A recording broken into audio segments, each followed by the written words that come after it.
ஓம் நம சிவாய ஓம் நம சிவாய ஓம் நம சிவாய ஓம் நம சிவாய ஓம் நம சிவாய ஓம் நம சிவாய ஓம் நம சிவாய.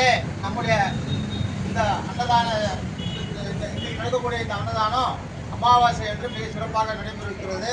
இந்த அன்னதானத்தை நமது அன்புமிக்க அடியார்கள் நமது காஞ்சிபுரத்தில் இருக்கக்கூடிய ஐயா பரிமளம் ஐயா அவர்களும் மற்றும் அபுதாபியிலிருந்து வினோத்குமார் ஐயா அவர்களும் நமது அன்பிற்கும் மரியாதைக்கும் உரிய அடியார் திரு முத்தமிழ் செல்வன் ஐயா அவர்களும் இவர்களெல்லாம் சேர்ந்து தான் இன்னைக்கு அன்னதானத்தை பண்ணுறாங்க. இந்த அடியார் பெருமக்களுடைய எல்லா வளமும் நலமும் அவர் குடும்பத்துக்கு நல்லது நடக்கணும், அவருடைய குடும்பத்தார் எல்லோரும் ஆரோக்கியமாக இருக்கணும் என்று வேண்டிக் கொண்டு இந்த நல்ல நாளில், இந்த அற்புதமான நாளில் இந்த அருமையான உணவை கொடுத்த இறைவனுக்கு நாம் நன்றி சொல்லி இறைவன் தாலையை வணங்கி இந்த இறைவன் என்றென்றும் இந்த பாக்கியத்தை அந்த அடியார்களுக்கு கொடுக்கணும்.